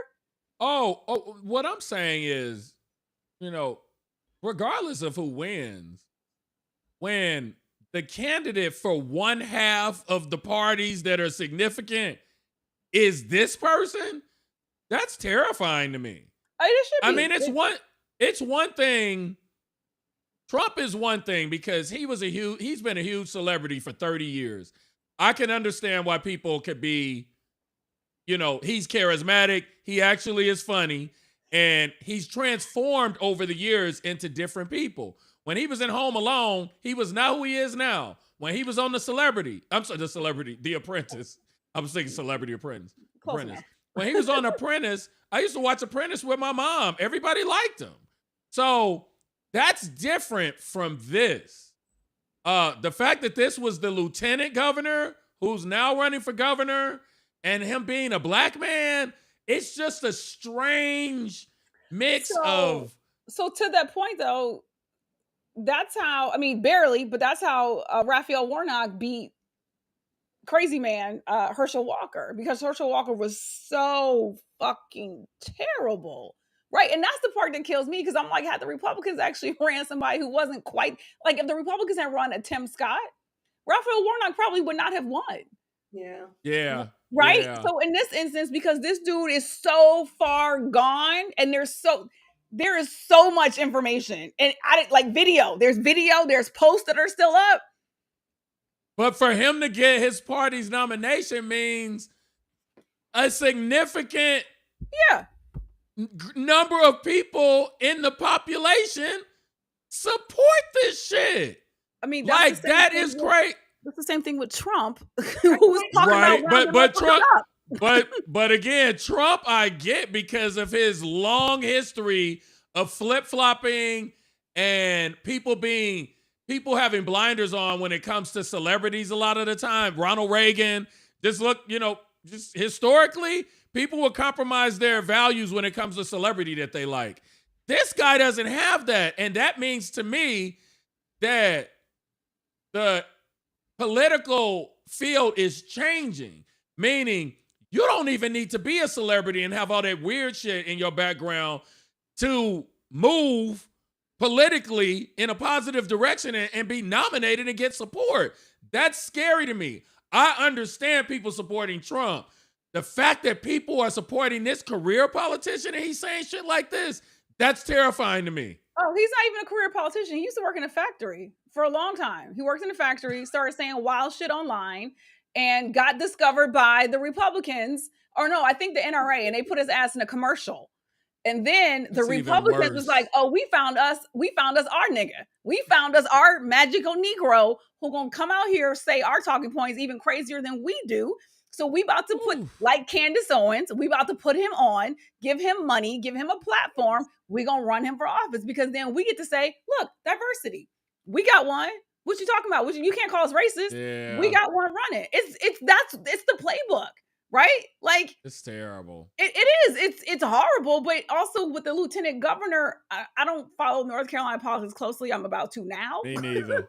But like, like the lieutenant governor role, elected, I don't know, appointed, whatever, that was a slightly different. I'm gonna go ahead and say it, like a slightly different setup. This, because now there is national attention on this, and so the Democrats in North Carolina, hell, I'm like, thank you, because the Dem could win. Like the Democratic candidate could possibly win. So yeah. I don't know if it has, like, you're right, Antoine, like being a celebrity does kind of lead the way for that. But I think, the undesirables of this country, the white rural, racist, sexist people who have been looking for their leader for the longest time. And Trump is just kind of like, oh shit, we found somebody we can follow. And then like, oh, we're just going to keep looking for more of that. And then we're going to, they're coming out. Yeah. And those who aren't voting. So you're saying he's more of like you're saying he's like an extension of Trump in a way. Him being, this guy being popular is just, I see what you're saying. I get that. That makes sense. Also, I understand what you're saying with celebrity, Antoine, but at least Stefanik, who I despise, came out and today was like, well, why we better? Stop. I can't help it. I cannot help it. You gotta keep touching it. I can't help it. Nigga, it was literally a cow lick. I was like, we can't move forward with that. But I'm sorry, what'd you say about Stefanik? At least Stefanik came out and said today, we were all better off 4 years ago. Bitch, motherfuckers was locked in their houses trying to get some toilet paper, and millions of people died. Yeah. So again, with the number of people who still out here riding for him, and the number of people who say we were better off 4 years ago, like, were you not stuck in your house? Did you have toilet paper? And that's just some of the things. Did you not lose anybody to COVID? That's, again, there's so much more. But keeping clear, COVID happened on his watch. His watch.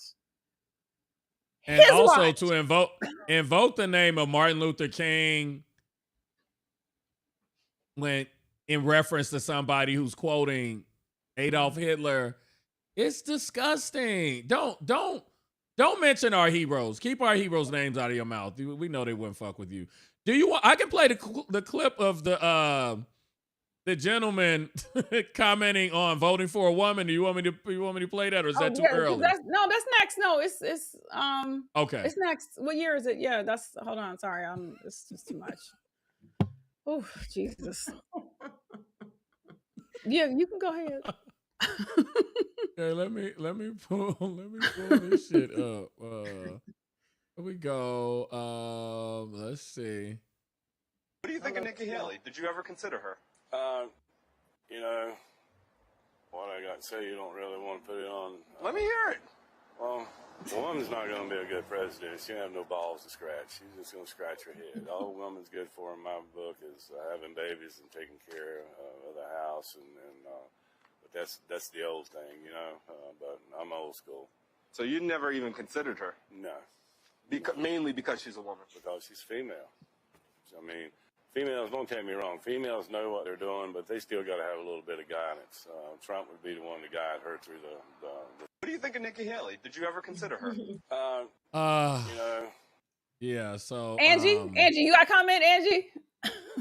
Angie? Well, I mean, is he rich? Because if I stay in my place if he can pay all the bills and treat me good. And he get money, no. I have nothing to say about someone who has that kind of mentality. I mean, what can you say? Antoine? I wonder if he's married and if he has any daughters. Mm-hmm. I would be interested in knowing, because the funny thing is, because I have people who I call friend. It's like having that one friend that's always telling you, oh, chicks like this, or chicks behave this way, or chicks are always doing blah, blah, blah.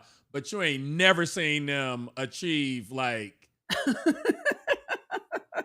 you ain't never seen pussy anywhere near in their vicinity. It's like you're giving incel, you're serving incel.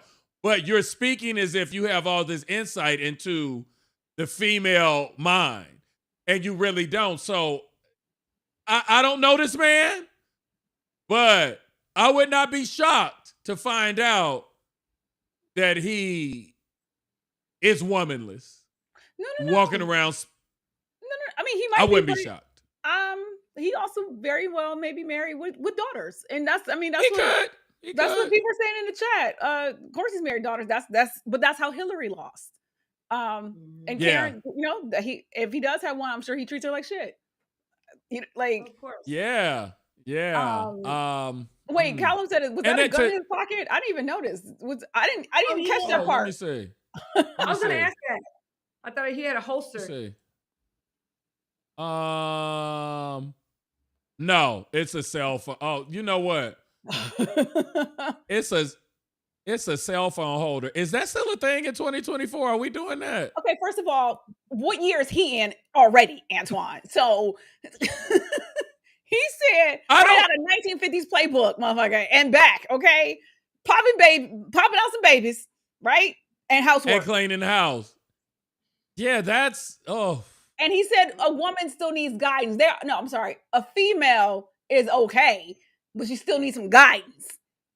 Well, it's also it's the way the fact that the word female entered the chat was off-putting. It was that was off-putting, because had he said woman slaps different from female when you're saying something disparaging. Yes. So when you say female, it makes it way more like clinical.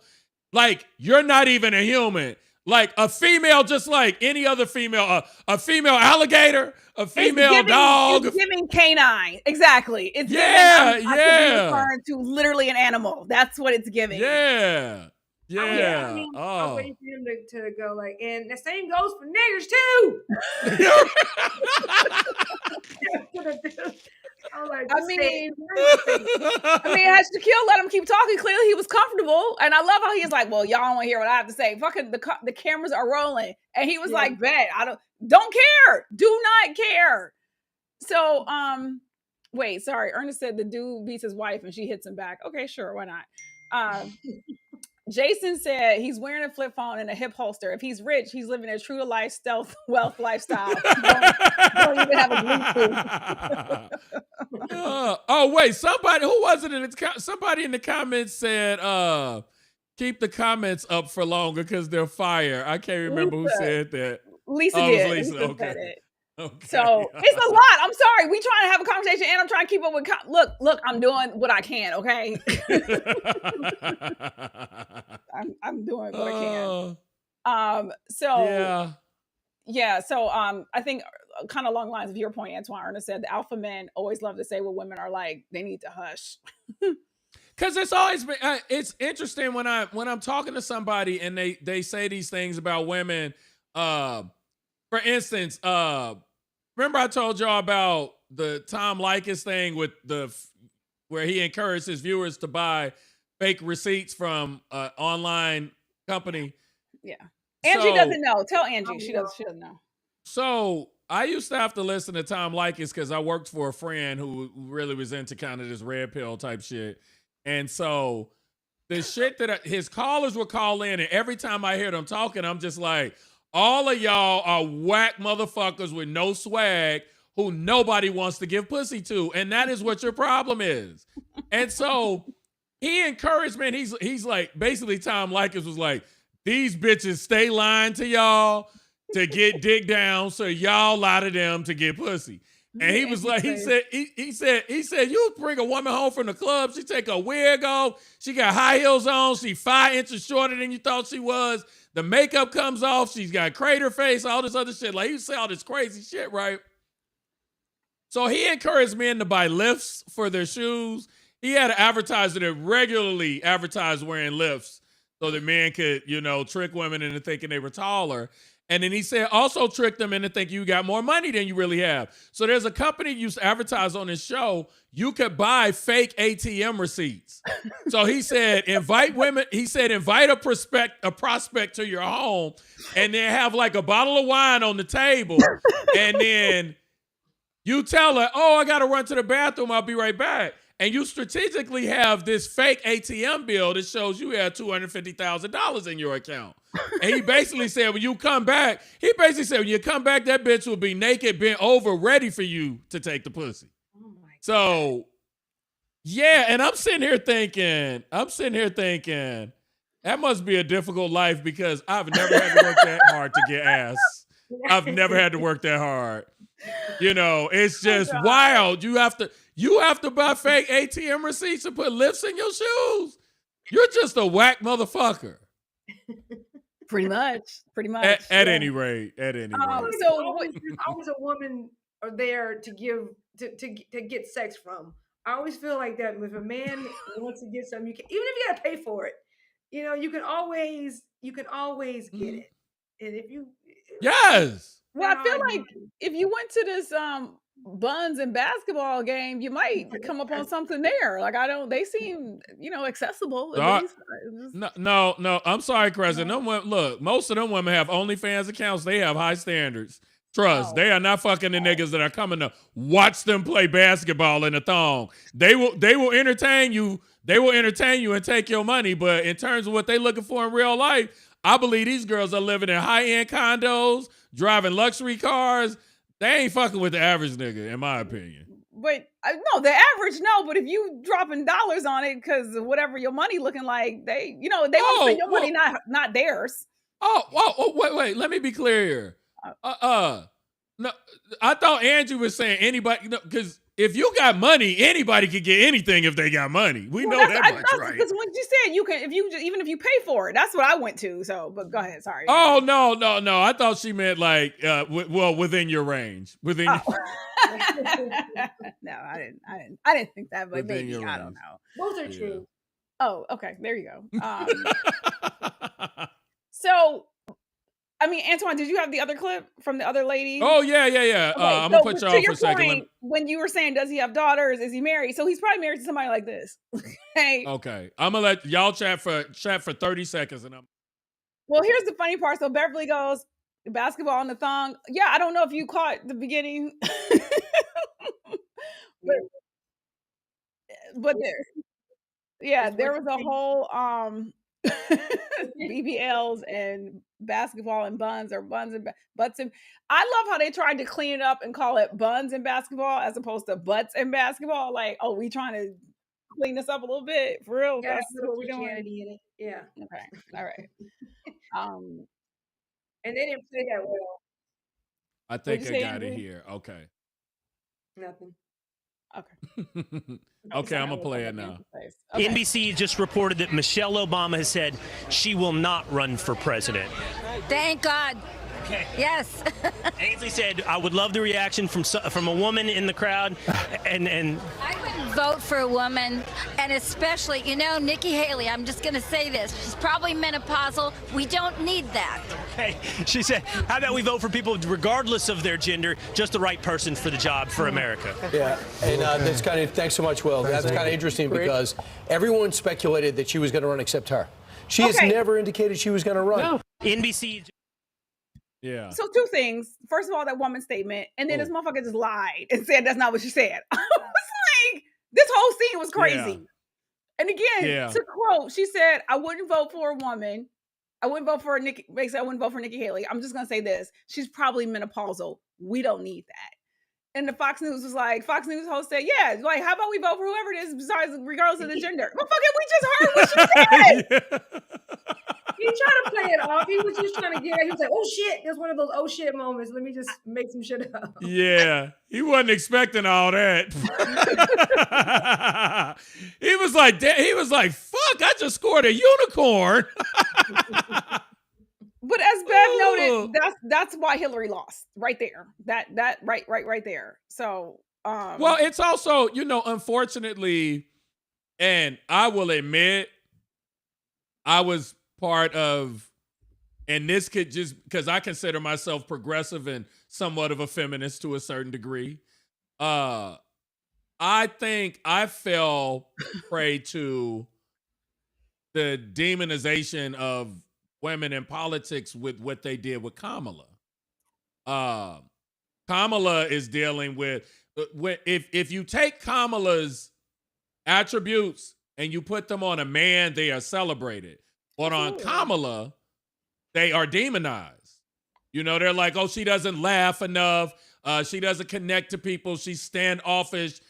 She's prudish, these things of that nature.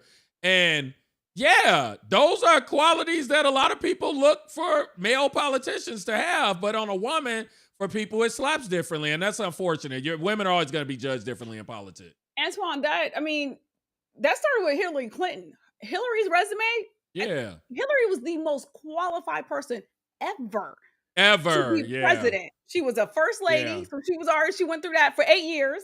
Then she was she was Secretary of State. She was a senator. Like, she had all the leadership. And she has got the education for it as well. Brilliant, smarter than her husband. I mean, look, Bill's great. Bill's smart, but smarter than her damn husband, right? Like, both of them powerhouses, but that shit kicked off with Hillary. And they was mad at her because she wasn't the traditional first wife. She was doing a lot of things. She was part of policy. And they resented that. Yeah. And she had a comment about it. And they felt some kind of the other white women who were in the house baking cookies and raising babies, which do you, if that's what you want to do and how you can make it happen, great. But Hillary had a comment. They didn't like it. They've held that against her ever since. Basically, you got a little too big for your britches, so we're never going to support you. So, but then, like, to your point, you put a Kamala in the mix who same bananas qualified, brilliant. Yeah. And she black. Yeah.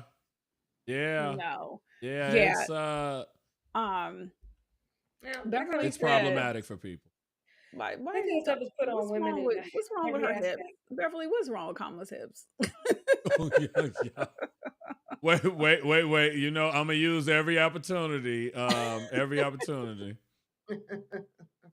Ratchet as fuck. Hold on. Oh God. I ain't talking about that lady's hips. That was in the comments. we support Kamala at all across all boards, everywhere in every aspect. Danielle said, quiet is kept. The menopausal woman has a low tolerance for nonsense, so she would get shit done. Facts. I mean, I'm mad at that. Yeah, exactly. Karen said Hillary lost those women when she said she wasn't Tammy Wynette. Exactly. Bev is doubling down, talking about Kamala ain't got no hips. We're moving on. That's why I left the banner up. I knew some more. I knew some ratchet was coming afterwards. After one of your comments, Jackson said Antoine for president. So if you want that. I wouldn't. Yeah, I wouldn't. I've been a whore for far too long for that to even be remotely a possibility. You saw who? Thank you, Angie. I was trying to get it out. Thank you. Like what? Hey, look, I'm sorry. The next trial involves Stormy Daniels. Okay, the one that's coming up this month. We know there's a sliding scale because I'm usually the brokest nigga in the room. So when you have no money and you're a whore, it's different from when you're an alleged billionaire and you're a whore. It's different. It slaps different. It just okay. That's fair point. I'm okay with that. I'll just continue to, I'll continue to provide legendary commentary for the people. and keep going. And while you're providing the commentary, can y'all tell a friend about the commentary so that they can subscribe and watch us? Thank you. So like an American. As you're watching right now, like the video. What'd you say, Angie? I'm just saying this hoe like an American. That's all. The American way. It's American way of life. Being a hoe is as American as apple pie at this point. I mean, look, it is 1000%. Okay, so the good that government can do. In Arizona, the governor is canceling $2 billion in medical debt for up to 1 million. I'm about to say Americans, Arizonans. So it's using up to $30 million in the American Rescue Plan Act funds. They're working with partners at a nonprofit to buy back up to approximately $2 billion worth of medical debt. Hardworking middle class I keep wanting to say Americans. Hardworking middle class Arizonans should not be forced to have those difficult kitchen table conversations because of medical debt from conditions they cannot control. And as a social worker, this is Governor Hobbs, I can tell you that feeling stuck in a hole with no way out could snowball into problems far beyond debt. This program will eliminate debt for individuals earning less than 400% of the federal poverty level or whose debt equals 5% or more of their annual income. Should affect an estimated like 1 million people in Arizona. And Connecticut has a similar plan they're going to kick off. So see what happens when you elect a Democratic governor? I've been hearing more about this lately because again, on NPR podcast, they were interviewing people who benefited from these programs. And this one woman said, she's like, I was in tears. I got a letter in the mailbox and it said that my $900,000 in medical debt had been erased. And she said, I didn't even know that was possible. Mm-hmm. So that's amazing. That is amazing. There's hope. Yeah. Oh, sorry to clean it. I'm sorry. What'd you say, Angie? Every once in a while, something good happens. Oh. Yeah. Yes. Yeah. But when you when you elect the right people, when you get the right people in office, change. Yeah, sometimes you delete that Firefox browser, you get Chrome and shit start running right. It's amazeballs, girl. It's amazing. The black cloud disappears, show up on screen. Okay, I'm gonna do a poll in a second. I just want to give, because Bev said this. Bev said the beefy is a Howard Bison, so I rock with her. Okay, so Bev is like, I'm down with Kamala. Okay, just want to make that absolutely clear. Oh yeah, I like Kamala. I gave her a raw deal at first too. Like even some of her politics, I was like blah blah blah. But I could tell you, standing 10 toes in it, I would have been acting different if she was a man. I know that now. I know I would have. And thank you, Colin. He noted Hobbs beat Lake by 20,487 votes. Your vote matters, right?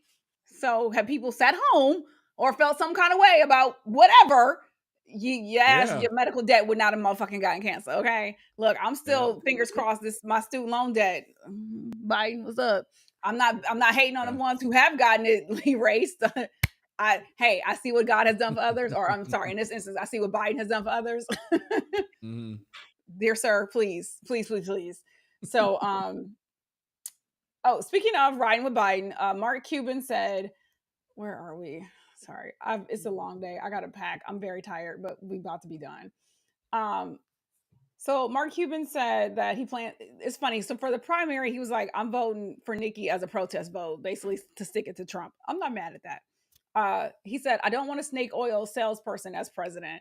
I'm voting for Biden Harris though over Trump all day, every day for the general." He said, "One will tell you his snake oil will cure everything that ails you. The other will show you the details of his policies through charts, graphs, and statements." Here's the best part for me. He said, if they were having his last wake talking about Biden and it was him versus Trump and he was being given his last rites, I'm still voting for Joe Biden. Same. He can be in a wheelchair and they can be wheeling his ass down I don't give a fuck. Wow. I'm voting for Biden. Trump can't not go back in office. If he does, I got to see if I can pack up Gladys and lead the country. I'm not staying here and deal with that. Y'all can have it. Good luck. Yeah, okay. So before I do this grammar thing, how many of y'all use Chrome? How many of y'all use Firefox? That's what it's called Firefox, right? Yeah. It don't matter. Okay. Just while we getting this other thing together, y'all just drop it in the chat if you use Chrome or if you use Firefox. Just curious. Just curiosity. All right. On another note, we had this conversation. We love you. So we were having this conversation a couple of episodes ago because everything runs together now. We were like, is it bold-faced lie? Is it bald-faced lie? Or is it bare-faced lie? Antoine, we hadn't mentioned that one. I think when we were first talking about I've never heard bare-faced lie in my entire life. I've only hold. I've only hold in California. I've only, which is kind of true. I've only been a hoe in California. I've only hold. Yeah, it's true. I wasn't a hoe in Chicago. I've typically heard bold-faced lie, but I think occasionally I've heard bald-faced, and that's why I asked the questions. Yeah. So, Angie, do you have a chime in? When looking at the show floor reading this, I was like, oh yeah, what is it? Because I've always said you're a bold-faced lie, but then I was like, well, what if it came from some olden times when it was like bald face, meaning a man who shaves is a liar more or something, like I was thinking maybe it came from those days and had some stupid meaning like that, like a lot of phrases we have. So gotta take it with a grain of salt. What the fuck salt got to do with it? It's a lot of little ones like that. I had to look up, stay on your P's and Q's. It's a statement they used to, when people would go into bars, they'd have like a blackboard and they would take they'd have a tab and it would be pints and quarts, depending on what you purchased. So it was staying on top of what you have racked up on your bill. So yeah, a lot of little ones like that are interesting. So Merriam-Webster says the current status of this trio of lie and liar descriptors is this: both bold-face and bald-face are used, but bald-face is decidedly the preferred term in published edited text. Barefaced is the oldest and is still in use, but it's the least common. To report otherwise would be a bald-faced lie. So for me, using it in a sentence, anything that's coming out of Orange Hitler's mouth is a bold and bald-faced lie. Except when he's talking about being a dictator. Please believe that shit.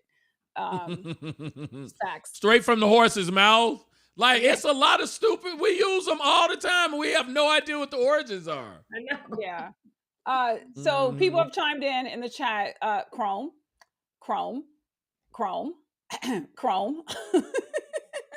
Tony says, I'm a geek. I use 3 different browsers, so my one for everything and once is okay. He got a whole other one out there. Got that? I don't know. Which one did he say he uses? It's Vivaldi. Oh yeah, they have some newer ones now. They have one. There's a popular one that's it works with AI. So when you do a search, it presents one page, but it pulls the information from the most relevant websites. So you get a conglomerate of information from different sources, which is nice. And then they have a browser that does not use cookies. So when you go to a website, it doesn't put cookies on your computer. But across the board, most people use Chrome and Safari. Wait, was Firefox ever used? Was it used to be popular? Like, like Firefox was a direct competitor to Chrome. Firefox was a better browser than Chrome when Chrome first came out.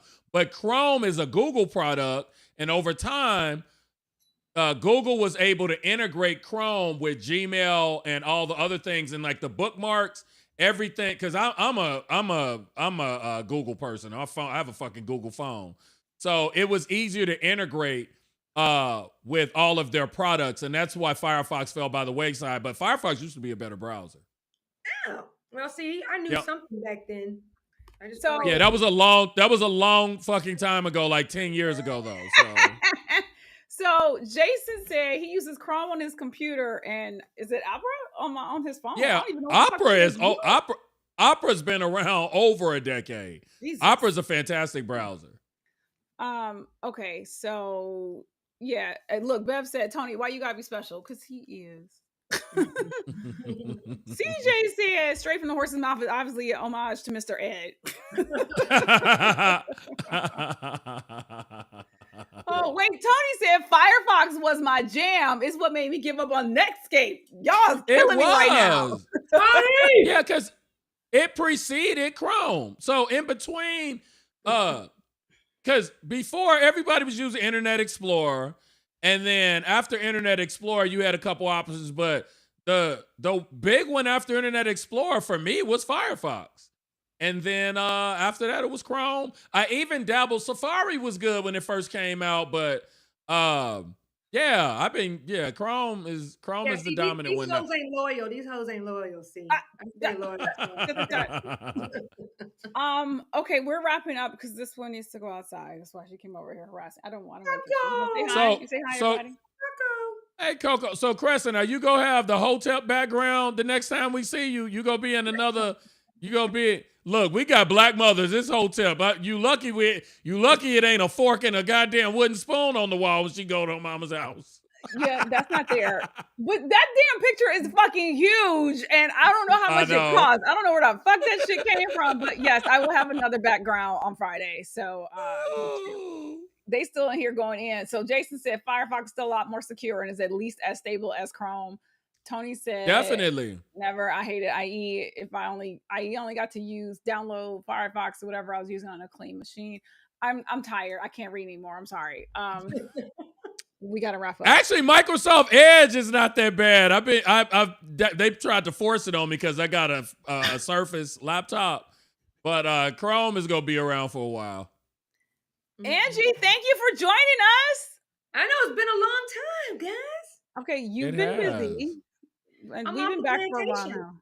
I'm off the plantation. I was free, and so therefore I can be with my fellow Negroes. Yay. So what we're gonna do when we because I think Crescent, I think we're gonna be able to get our new computer on Friday. I thought it was gonna be today, but motherfucker been struggling. But I got cowlicks. Clearly, I have too. Well, hopefully, when we get to the new one, when we move to the new platform, occasionally we'll have a show where we have two guests. So we got to have UNF back again for a groundbreaking episode. Make sure y'all had an air horn. Which one? Was y'all both eating cereal? Who was eating cereal? I think it was both of y'all. We were both eating cereal, and you wanted to kill us. So have a look back. I'm all for it.